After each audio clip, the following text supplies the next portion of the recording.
നമ്മുടെ പ്രധാനമന്ത്രി നരേന്ദ്രമോദി അമേരിക്കയുടെ പ്രസിഡൻ്റായി ചുമതലയേറ്റ ഡൊണാൾഡ് ട്രംപുമായി കൂടിക്കാഴ്ച നടത്തി. വാഷിങ്ടണിൽ വൈറ്റ് ഹൗസിൽ വെച്ചായിരുന്നു കൂടിക്കാഴ്ച. ഡൊണാൾഡ് ട്രംപ് അമേരിക്കൻ പ്രസിഡൻ്റായിട്ട് ചുമതലയേറ്റതിന് ശേഷം അദ്ദേഹത്തെ സന്ദർശിക്കുന്ന നാലാമത്തെ ലോക നേതാവാണ് നരേന്ദ്രമോദി. ആദ്യം കണ്ടത് ഇസ്രായേൽ പ്രധാനമന്ത്രി ബെഞ്ചമിൻ നെതന്യാഹു ആയിരുന്നു. ഒരു യുക്തിസഹമായ ക്രമം എന്ന് പറഞ്ഞാൽ ബെഞ്ചമിൻ നെതന്യാഹു കണ്ടതിൻ്റെ തൊട്ടുടനെ നരേന്ദ്രമോദി ഡൊണാൾഡ് ട്രംപിനെ കാണുക എന്നുള്ളതായിരുന്നു. പല കാരണങ്ങളാൽ യുക്തിസഹമായൊരു ക്രമം അതായിരുന്നു. പക്ഷേ അതിനിടയിൽ ജപ്പാൻ്റെ പ്രധാനമന്ത്രി ഷിൻജിറോ ഇഷിബ, അതുപോലെ ജോർദാൻ്റെ രാജാവ് അബ്ദുള്ള രണ്ടാമൻ എന്നിവർ കണ്ടു. അതിനുശേഷമാണ് നരേന്ദ്രമോദിക്ക് കാണാനായത്. ബെഞ്ചമിൻ നെതന്യാഹു കണ്ടതിൻ്റെ തൊട്ട് പുറകെ കാണുന്നതിന് വേണ്ടിയിട്ട് ഉടൻ കാണാൻ അനുമതി വേണം എന്നൊക്കെ ആവശ്യപ്പെട്ടുകൊണ്ട് നരേന്ദ്രമോദി ട്രംപ് ഭരണകൂടവുമായിട്ടും അതുമായി ബന്ധമുള്ള ആളുകളുമൊക്കെ ആയിട്ട് നേരത്തെ മുതൽ തന്നെ സംഭാഷണങ്ങൾ നടത്തിയിരുന്നു എന്നൊക്കെയുള്ള അഭ്യൂഹങ്ങളുണ്ട്. ഇതൊക്കെ അഭ്യൂഹങ്ങളാണ്, ഒന്നും എന്താ പറയുക, കൺഫേം ചെയ്ത വിവരങ്ങളല്ല. എന്തായാലും അദ്ദേഹം പോയി കണ്ടു. അദ്ദേഹം പോയി കണ്ടതിന് ശേഷം വളരെ പ്രധാനപ്പെട്ട മേഖലകളിലൊക്കെ ധാരണകൾ ഉണ്ടായതായിട്ട് മാധ്യമങ്ങൾ റിപ്പോർട്ട് ചെയ്യുന്നുണ്ട്. രണ്ട് നേതാക്കളും സംയുക്തമായിട്ട് മാധ്യമങ്ങളെ കണ്ടു. ഇന്ത്യയിൽ വെച്ച് മാധ്യമങ്ങളെ കാണുന്ന അപൂർവമാണെങ്കിലും അദ്ദേഹം അമേരിക്കയിൽ പോയതിന് ശേഷം ഇതിനു മുമ്പും ഒരു തവണ മാധ്യമങ്ങളെ കണ്ടിട്ടുണ്ട്. ഈ മാധ്യമങ്ങളെ കണ്ടപ്പോൾ ഈ അദാനിക്കെതിരെ അമേരിക്കയിൽ നിലവിലുള്ള കേസിനെക്കുറിച്ച് ചോദിച്ചപ്പോൾ അദ്ദേഹം ക്ഷുഭിതനായി എന്നൊക്കെ വാർത്തകൾ വരുന്നുണ്ട്. എന്തായാലും അദ്ദേഹം വാർത്താസമ്മേളനത്തിൽ പറഞ്ഞൊരു പ്രധാനപ്പെട്ട സംഗതി ഒരു താരതമ്യമായിരുന്നു. അതായത് വികസിത് ഭാരത്, അതാണല്ലോ മോദി സർക്കാരിൻ്റെ മുദ്രാവാക്യം. വികസിത് ഭാരത് എന്ന് പറഞ്ഞു കഴിഞ്ഞാൽ മേക്ക് ഇന്ത്യ ഗ്രേറ്റ് അഗെയിൻ എന്നാണ് അദ്ദേഹം പറയുന്നത്. എന്നുവെച്ചാൽ മിക എന്ന് അദ്ദേഹം ചുരുക്കി പറയുന്നു. ഡൊണാൾഡ് ട്രംപ് അദ്ദേഹത്തിൻ്റെ രണ്ടാമത്തെ പ്രസിഡൻഷ്യൽ തിരഞ്ഞെടുപ്പിൻ്റെ ക്യാമ്പയിനിൽ ഉപയോഗിച്ച പ്രയോഗം എന്ന് പറയുന്നത് മേക്ക് അമേരിക്ക ഗ്രേറ്റ് അഗെയിൻ എന്നുള്ളതായിരുന്നു. അതിന് താരതമ്യപ്പെടുത്തിയിട്ടാണ് Narendra Modi make India great again എന്ന് പറയുന്നത്, അതിനെ മിക എന്ന് ചുരുക്കുന്നത്. മേക്ക് അമേരിക്ക ഗ്രേറ്റ് അഗെയിൻ എന്നുള്ളതിനെ അദ്ദേഹം മാഗ എന്ന് ചുരുക്കുന്നു. എന്നിട്ട് പറയുന്നു ഇത് രണ്ടും ചേർന്നാൽ മെഗാ പാർട്ട്ണർഷിപ്പ് എന്നാണ് അർത്ഥം എന്ന് അദ്ദേഹം പറഞ്ഞു വയ്ക്കുന്നു. ഈ അമേരിക്കയുടെ പ്രസിഡന്റ് സ്ഥാനത്ത് വീണ്ടും എത്തിയ ഡൊണാൾഡ് ട്രംപുമായുള്ള കൂടിക്കാഴ്ച, അതിന് ശേഷമാണ് ഈ പ്രഖ്യാപനം ഒക്കെ അദ്ദേഹം നടത്തുന്നത്.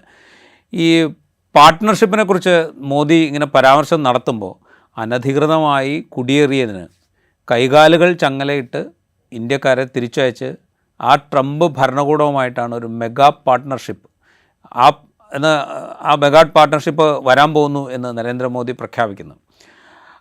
ആ പാർട്ട്ണർഷിപ്പിന് മുന്നോടിയായി അനധികൃത കുടിയേറ്റക്കാരെ ഉടൻ ഒഴിപ്പിച്ചോളാം എന്ന ഉറപ്പ് മോദി നൽകിയിട്ടുണ്ട് എന്നും റിപ്പോർട്ടുണ്ട്. അതായത് അവിടെ നിന്ന് ഇങ്ങനെ ചങ്ങലയിട്ട് അയക്കേണ്ടതില്ല, ഞങ്ങൾ തന്നെ ഒഴിപ്പിച്ചോളാം എന്നാണോ എന്നറിയില്ല, അതോ അങ്ങ് ഏത് വിധത്തിൽ ഒഴിപ്പിച്ചാലും അടിയങ്ങൾക്ക് വിരോധമില്ല എന്നാണോ ഈ പറഞ്ഞതിൻ്റെ സാരം എന്ന് നമുക്കറിയില്ല. പിന്നെയുള്ളത് നികുതി നിരക്കിനെ ചൊല്ലിയുള്ള അലോസരമാണ്. ഇന്ത്യ അമേരിക്കൻ ഉൽപ്പന്നങ്ങൾക്ക് വലിയ നികുതി ചുമത്തുന്നുണ്ട് എന്ന് ട്രംപ് പറയുന്നു. അങ്ങനെ ചുമത്തിയാൽ തത്തുല്യമായ നിരക്കിൽ ഞങ്ങളും ചുമത്തും എന്ന് ട്രംപ് ഭീഷണിപ്പെടുത്തുന്നു.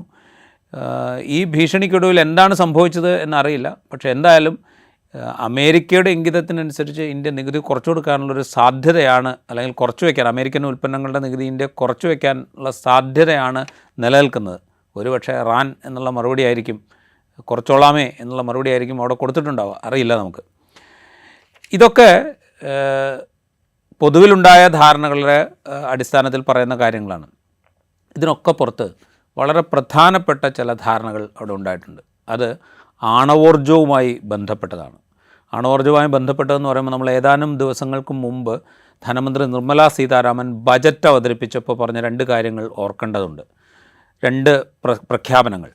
ഒന്ന്, 1961 ആണവോർജ്ജ നിയമത്തിലും 2010 civil liability of nuclear damage ആക്ടിലും ഭേദഗതി വരുത്തും എന്ന് നിർമ്മല സീതാരാമൻ പ്രഖ്യാപിച്ചിരുന്നു.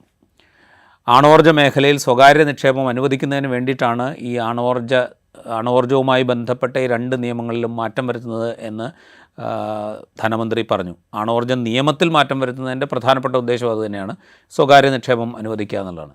രണ്ടാമത്തത്, അതായത് ഈ ന്യൂക്ലിയർ ലയബിലിറ്റി നിയമത്തിൽ, അതിൽ എന്തിനാണ് മാറ്റം വരുത്തുന്നത്? സ്വകാര്യ നിക്ഷേപം വരണമെങ്കിൽ അവരുടെ പുറത്തുനിന്ന് ബാധ്യത ഒഴിവാക്കി കൊടുക്കണം, അതിന് വേണ്ടിയിട്ടാണ്. അപ്പോൾ എന്താണ് ഈ സിവിൽ ന്യൂക്ലിയർ ലയബിലിറ്റി ആക്ട് എന്ന് പറയുന്നത്? ആണവ അപകടമുണ്ടായാൽ അതിൻ്റെ ഉത്തരവാദിത്തം, അപകടമുണ്ടായതിൻ്റെ ഉത്തരവാദിത്തം, അപകടം കൊണ്ടുണ്ടായ നഷ്ടങ്ങൾ പരിഹരിക്കുന്നതിനുള്ള ഉത്തരവാദിത്തം, അത് ആർക്ക് എന്ന് നിർവചിക്കുന്ന നിയമമാണ് ഈ liability for nuclear damage act എന്ന് പറയുന്നത്.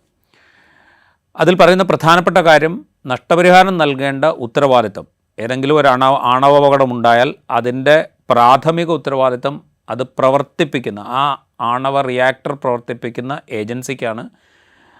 അതിൽ നഷ്ടപരിഹാരം, ആ അപകടം കൊണ്ടുണ്ടായ നഷ്ടങ്ങൾക്ക് പരിഹാരം നൽകേണ്ട ഉത്തരവാദിത്വവും അത് പ്രവർത്തിപ്പിക്കുന്ന ഏജൻസിക്കാണ് എന്നാണ് ഈ സിവിൽ ന്യൂക്ലിയർ ലയബിലിറ്റി ആക്ടിൽ പ്രധാനമായിട്ട് പറയുന്നത്. അതിനോടൊപ്പം ഒരു കാര്യം കൂടെ പറയുന്നുണ്ട്. ഈ അപകടം ഈ റിയാക്ടർ സപ്ലൈ ചെയ്ത റിയാക്ടറിൻ്റെ തകരാറിനാണ്, റിയാക്ടറിലെ തകരാറ് കൊണ്ടാണ് എങ്കിൽ, അല്ലെങ്കിൽ റിയാക്ടറിലെ ഏതെങ്കിലും ഘടകത്തിൻ്റെ, ഏതെങ്കിലും ഒരു ഉപകരണത്തിൻ്റെ തകരാറ് കൊണ്ടാണ് എങ്കിൽ റിയാക്ടറോ ആ ഉപകരണമോ വിതരണം ചെയ്ത കമ്പനി ഉത്തരവാദിയാകും എന്നൊരു വ്യവസ്ഥ അതിലുണ്ട്. ആ കമ്പനിയിൽ നിന്ന് നഷ്ടപരിഹാരം ഈടാക്കാൻ പ്രവർത്തിപ്പിക്കുന്ന കമ്പനി, അതായത് ഇവിടെ സ്റ്റേറ്റ് ആണവോർജ കമ്മീഷനാണ്, ദേശീയ ആണവോർജ കമ്മീഷനാണ് ഇവിടെ പ്രവർത്തിപ്പിക്കുന്ന ഏജൻസിയായിട്ട് ഡിസൈൻ ചെയ്തിരിക്കുന്നത്. ആ ഏജൻസിക്ക് ഈ റിയാക്ടറിൻ്റെ കേടുകൊണ്ടോ റിയാക്ടറിലെ ഏതെങ്കിലും ഒരു ഘടകത്തിൻ്റെ കേടുകൊണ്ടോ ആണ് അപകടമുണ്ടായത് എന്ന് തെളിയിക്കപ്പെട്ടാൽ ഇത് വിതരണം ചെയ്ത കമ്പനിയിൽ നിന്ന് നഷ്ടപരിഹാരം ഈടാക്കാനുള്ള അധികാരം ഈ പ്രവർത്തിപ്പിക്കുന്ന ഏജൻസിക്കുണ്ട് എന്ന് ഈ നിയമത്തിൽ പറയുന്നുണ്ട്. ഇവിടെ അത് ആണവോർജ കമ്മീഷനാണ് പ്രവർത്തിപ്പിക്കുന്ന ഏജൻസി. അപ്പോൾ ഇതാണ് ആ നിയമത്തിലെ വ്യവസ്ഥ. ഈ നിയമത്തിലൊരു മാറ്റം വരുത്തുക എന്നുള്ളതാണ് നിർമ്മലാ സീതാരാമൻ ധനമന്ത്രി ബജറ്റിൽ പ്രഖ്യാപിച്ച നിയമ ഭേദഗതിയുടെ ലക്ഷ്യം. അതായത് റിയാക്ടർ വിതരണം ചെയ്ത കമ്പനിക്കോ അല്ലെങ്കിൽ റിയാക്ടർ നൽകിയ കമ്പനിക്കോ റിയാക്ടറിലെ ഉപകരണങ്ങൾ ലഭ്യമാക്കിയ കമ്പനിക്കോ യാതൊരു ഉത്തരവാദിത്വം ഉണ്ടാവില്ല എന്ന് വ്യവസ്ഥ ചെയ്യുന്നതായിരിക്കും ഈ നിയമ ഭേദഗതി എന്ന് നമ്മൾ നിശ്ചയമായും പ്രതീക്ഷിക്കണം. അങ്ങനെ ആയാൽ മാത്രമേ ഈ അമേരിക്കയിൽ നിന്നുള്ള കമ്പനികൾ ഇന്ത്യയിലേക്ക് എത്താനിടയുള്ളൂ. അങ്ങനെ നിയമം ഭേദഗതി ചെയ്യാൻ പോകുന്നുണ്ട്. അക്കാര്യം ഞങ്ങൾ ബജറ്റിൽ പ്രഖ്യാപിച്ചു കഴിഞ്ഞിട്ടുണ്ട്. വൈകാതെ നിയമം ഭേദഗതി ചെയ്ത് റിയാക്ടർ സപ്ലൈ ചെയ്യുന്ന അല്ലെങ്കിൽ റിയാക്ടറിലെ ഘടകങ്ങൾ സപ്ലൈ ചെയ്യുന്ന കമ്പനികളെ ആ ഉത്തരവാദിത്തത്തിൽ നിന്ന് നീക്കിക്കൊള്ളാം എന്ന ഉറപ്പായിരിക്കാം ഒരു പക്ഷേ പ്രധാനമന്ത്രി നരേന്ദ്രമോദി ഡൊണാൾഡ് ട്രംപിന് നൽകിയിട്ടുണ്ടാവുക. അതുകൊണ്ടാണ് അമേരിക്കയിൽ നിന്ന് വൈകാതെ ആണവ റിയാക്ടറുകൾ ഇന്ത്യയിലേക്ക് എത്തും എന്നുള്ള മട്ടിൽ പ്രധാനമന്ത്രി സംസാരിക്കുന്നത്. എങ്ങനെയാണ് ഈ റിയാക്ടറുകൾ വരുന്നത് എന്ന് ചോദിച്ചു കഴിഞ്ഞാൽ അതിനുത്തരവാദി 2004 അധികാരത്തിലെത്തിയ ഒന്നാം UPA സർക്കാരാണ് എന്ന് പറയാം, അല്ലെങ്കിൽ കോൺഗ്രസിൻ്റെ നേതൃത്വത്തിലുള്ള സർക്കാരാണ് എന്ന് പറയാം. അവരുടെ കാലത്താണ് India US civil nuclear agreement അല്ലെങ്കിൽ 123 എഗ്രിമെൻറ്റ്, അമേരിക്കൻ ആണവ നിയമത്തിലെ 1, 2, 3 വകുപ്പുകളിലെ ഭേദഗതി വരുത്തിയാണ് ഈ കരാർ ഉണ്ടാക്കുന്നത്. അതുകൊണ്ടാണ് 123 എഗ്രിമെൻ്റ് എന്ന് പറയുന്നത്. ഈ എഗ്രിമെൻറ്റ് ഒപ്പുവയ്ക്കപ്പെടുന്നത് ഒന്നാം UPA സർക്കാരിൻ്റെ കാലത്താണ് 2008 ഒക്ടോബറിൽ. അന്ന് വിദേശകാര്യ മന്ത്രിയായിരുന്ന പ്രണബ് മുഖർജിയും US സ്റ്റേറ്റ് സെക്രട്ടറി ആയിരുന്ന കൊണ്ടലീസ റൈസുമാണ് ഈ കരാറിൽ ഒപ്പിടുന്നത്. അതായത് സൈനികേതര ആണവോർജ മേഖലയിൽ ഇരു രാജ്യങ്ങളും സഹകരിക്കുക എന്നുള്ളതാണ് ഈ കരാറിൻ്റെ കാതൽ. അമേരിക്കയിൽ നിന്ന് റിയാക്ടറുകൾ, പല കമ്പനികളുണ്ട് അമേരിക്കയിൽ റിയാക്ടർ ആണവ രംഗത്ത് പ്രവർത്തിക്കുന്ന ഒരുപാട് കമ്പനികളുണ്ട്. ഇപ്പോൾ GE, വെസ്റ്റിംഗ് ഹൗസ്, മിത്സുബിഷി അങ്ങനെ തുടങ്ങി പല കമ്പനികളുണ്ട്. ഇവരൊക്കെ ആണവ റിയാക്ടറുകൾ സ്ഥാപിക്കുന്നുണ്ട്. അപ്പോൾ ഈ കമ്പനികളൊക്കെ ഇന്ത്യയിൽ ആണവ റിയാക്ടറുകൾ സ്ഥാപിക്കുകയും ഊർജ്ജോൽപാദന രംഗത്ത് ഇന്ത്യയെ സ്വയം പര്യാപ്തമാക്കാൻ സഹായിക്കുകയും ചെയ്യുക എന്നുള്ളതാണ് ഈ കരാറിൻ്റെ ഒരു സാങ്കത്യം. അപ്പോൾ ചുരുക്കത്തിൽ അന്ന് പറഞ്ഞത്, അന്നാണ് പാർലമെൻറ്റിൽ ഇന്നത്തെ പ്രതിപക്ഷ നേതാവായിരിക്കുന്ന രാഹുൽ ഗാന്ധിയുടെ പ്രസിദ്ധമായ കലാവതി, മഹാരാഷ്ട്രയിലെ ദളിത് സ്ത്രീയായ കലാവതിയെക്കുറിച്ചുള്ള പ്രസംഗങ്ങളൊക്കെ വരുന്നത്. കലാവതിയുടെ വീട്ടിലിതാ ഇപ്പോഴും വിറകാണ് ഉപയോഗിക്കുന്നത്, അവിടെ ഊർജ്ജം എത്തിയിട്ടില്ല അല്ലെങ്കിൽ വൈദ്യുതി എത്തിയിട്ടില്ല എന്നൊക്കെ പറഞ്ഞിട്ടുള്ള പ്രസംഗങ്ങൾ. അതായത് രാജ്യമൊട്ടാകെ വൈദ്യുതി എത്തിക്കും, വ്യവസായങ്ങൾക്ക് ആവശ്യമായ വൈദ്യുതിയൊക്കെ ഉണ്ടാകും, അതിന് വേണ്ടിയിട്ട് ഈ ആണവ റിയാക്ടറുകളൊക്കെ അമേരിക്കയിൽ നിന്ന് വരും, ഇതൊക്കെയായിരുന്നു സങ്കല്പം. അതിന് വേണ്ടിയിട്ടാണ് ഈ INDO-US സിവിൽ ന്യൂക്ലിയർ എഗ്രിമെൻ്റ് ഉണ്ടാക്കുന്നത്. ഇതിന് സമാനമായിട്ട് മറ്റ് രാജ്യങ്ങളുമായിട്ടും പിന്നീട് ഈ സിവിൽ ന്യൂക്ലിയർ എഗ്രിമെൻ്റ് വയ്ക്കുന്നുണ്ട്. ഫ്രാൻസുമായിട്ട് വെച്ചിട്ടുണ്ട്, പിന്നെ വേറെ ഏതൊക്കെയോ ഡെവലപ്ഡ് രാജ്യങ്ങളുമായിട്ടൊക്കെ ഇങ്ങനെ കരാറുകൾ വച്ചിട്ടുണ്ട്. പക്ഷേ ഈ എഗ്രിമെൻ്റ് ഉണ്ടാക്കി 2008 എഗ്രിമെൻ്റ് ഉണ്ടാക്കിയെങ്കിലും 17 കൊല്ലത്തിന് ശേഷം ഇപ്പോൾ 2025 ഒരൊറ്റ കമ്പനി പോലും ഇന്ത്യയിൽ ആണവ റിയാക്ടർ സ്ഥാപിക്കാനോ ഒന്നിനും തയ്യാറായിട്ട് വന്നില്ല. അതിൻ്റെ കാരണം ഇത്രയേ ഉള്ളൂ. അതിൻ്റെ പ്രശ്നം ഇതാണ്, ഇന്ത്യൻ പാർലമെൻറ്റ് പാസ്സാക്കിയ ഈ സിവിൽ ന്യൂക്ലിയർ ലയബിലിറ്റി, ആണവ അപകടമുണ്ടായാൽ ഉത്തരവാദിത്തം ആർക്ക് എന്ന് നിർവചിക്കുന്ന civil liability for nuclear damages act, അതിലെ ഈ വ്യവസ്ഥയാണ്. അതായത് വിതരണം ചെയ്യുന്ന കമ്പനി ആ വിതരണം ചെയ്ത ഉപകരണത്തിനോ, ഇപ്പോൾ റിയാക്ടർ ആണെങ്കിൽ റിയാക്ടർ, അല്ല അതിൻ്റെ ഘടകങ്ങളാണെങ്കിൽ ഘടകങ്ങൾ, അതിൻ്റെ തകരാറ് കൊണ്ടാണ് എന്ന് കണ്ടെത്തി കഴിഞ്ഞാൽ അവരിൽ നിന്ന് നഷ്ടപരിഹാരം ഈടാക്കാനുള്ളൊരു വ്യവസ്ഥ ആ നിയമത്തിൽ ഉണ്ട്. അങ്ങനെ ഒരു വ്യവസ്ഥ ഉള്ളതുകൊണ്ടാണ് ഈ കമ്പനികളൊന്നും ഇതുവരെ ഇന്ത്യയിലേക്ക് അവരുടെ റിയാക്ടർ സ്ഥാപിക്കാനോ ഇന്ത്യയുമായിട്ട് അണുവർജ്ജ കമ്മീഷനുമായിട്ട് എഗ്രിമെൻ്റ് ഉണ്ടാക്കാനോ ഒന്നും തയ്യാറാകാതിരുന്നത്. ഈ അവസ്ഥ മാറ്റിയെടുക്കുക എന്നുള്ളത്, ഈ നിയമം ഭേദഗതി ചെയ്യണം എന്നുള്ള ആവശ്യം നേരത്തെ തന്നെ ഉയർന്നിരുന്നു. അതിനുള്ള ശ്രമങ്ങളുണ്ടായിരുന്നു. പക്ഷേ വലിയ എതിർപ്പുണ്ടായി. അന്ന് UPA സർക്കാരിൻ്റെ അകത്ത് ഏറ്റവും വലിയ എതിർപ്പ് ഉയർത്തിയ പാർട്ടി BJP ആയിരുന്നു എന്നുള്ളതും കൂടെ ഓർക്കണം. അന്ന് വലിയ പ്രതിപക്ഷം അവരായിരുന്നുകൊണ്ട് ആ എതിർപ്പിൻ്റെ ശബ്ദം വലുതായെന്നുള്ളതേ ഉള്ളൂ. പക്ഷേ ഒരു കൂടുതൽ ശക്തമായിട്ട് ഇക്കാര്യം മുന്നോട്ട് വെച്ചത് എതിർത്തതൊക്കെ മറ്റു കക്ഷികളുമൊക്കെ ആയിരുന്നു. എന്തായാലും ഇതാണ് സംഭവിച്ചത്. ഇപ്പോൾ ധനമന്ത്രി അങ്ങനെ ബജറ്റിൽ പറഞ്ഞു, അത് പ്രധാനമന്ത്രി അമേരിക്കയിൽ പോയി ഡൊണാൾഡ് ട്രംപിനോട് പറഞ്ഞിട്ടുണ്ട്, ആ നിയമം ഭേദഗതി ചെയ്യാൻ പോകുന്നുണ്ട്, കാര്യങ്ങളൊക്കെ റെഡിയാവാൻ പോവുകയാണ് എന്ന് പറഞ്ഞിട്ടുണ്ട്. ഒറ്റ നോട്ടത്തിൽ നോക്കിയാൽ ഈ കരാർ പ്രകാരം ഇന്ത്യയിലേക്ക് ആണവ റിയാക്ടറുകൾ വരുന്നു, കൂടുതൽ ഊർജ്ജോൽപാദനം നടക്കുന്നു, ഇപ്പോൾ വൈദ്യുതി എത്താത്ത ഗ്രാമങ്ങളിൽ കൂടെ വൈദ്യുതി എത്തുന്നു, വ്യവസായങ്ങൾക്ക് കൂടുതൽ വൈദ്യുതി ലഭിക്കുന്നു. ഇപ്പോൾ കേരളത്തിൻ്റെ അവസ്ഥ എടുത്തു കഴിഞ്ഞാൽ കേരളത്തിന് വലിയ വില കൊടുത്ത് പുറത്തുനിന്ന് വൈദ്യുതി വാങ്ങേണ്ടി വരുന്നുണ്ട്. ഊർജ്ജോൽപാദനം കൂടി കഴിഞ്ഞാൽ കുറഞ്ഞ വിലയ്ക്ക് ചിലപ്പോൾ ഒരുപക്ഷേ കേരളത്തിന് വൈദ്യുതി, അതുകൊണ്ട് ലാഭം ഉണ്ടാകാം എന്ന് ഒറ്റ നോട്ടത്തിൽ നോക്കിയാൽ നമുക്ക് മനസ്സിലാകും. അപ്പോൾ അത് നടപ്പാക്കാൻ പാകത്തിന് ഈ ലയബിലിറ്റി ആക്ടിൽ എന്തുകൊണ്ടാണ് മാറ്റം വരുത്താത്തത്, അല്ലെങ്കിൽ മാറ്റം വരുത്തിയാൽ എന്താണ് കുഴപ്പം എന്നൊക്കെ നമുക്ക് വേണമെങ്കിൽ ചോദിക്കാം. അത് മനസ്സിലാവണമെങ്കിൽ 1984 ഡിസംബറിലെ 2 ദിവസങ്ങൾ നമ്മളുടെ ഓർമ്മയിലേക്ക് വരണം. ഭോപ്പാലിലെ യൂണിയൻ കാർബൈഡ് ഫാക്ടറിയിൽ നിന്ന് മീഥൈൽ ഐസോസയനേറ്റ് എന്ന വിഷവാതകം ചോർന്നത് ആ 2 ദിവസങ്ങളിലായിരുന്നു. 2 ദിവസമാണ് ചോർന്നത്. ഈ വിഷവാതകം ശ്വസിച്ച് നേരിട്ട്, അതായത് വിഷവാതകം ശ്വസിച്ച് മാത്രം മരിച്ചത് 20,000-ഓളം പേരാണ്. ഈ വിഷവാതകം ഉള്ളിൽ ചെന്ന് അതിൻ്റെ ആഘാതമേറ്റ് തുടർ ജീവിതം മുഴുവൻ നരകിച്ച 10,000-ങ്ങൾ വേറെയുണ്ട്. ഇത് അന്ന് ജീവിച്ചവരെ മാത്രമല്ല ബാധിച്ചത്. അന്ന് ഗർഭിണികളായിരുന്ന സ്ത്രീകളിൽ പലർക്കും അവരുടെ ഗർഭസ്ഥ ശിശുവിനെ നഷ്ടമായി. പല സ്ത്രീകളും പ്രസവിച്ചത് ചാപിള്ളകളെ ആയിരുന്നു.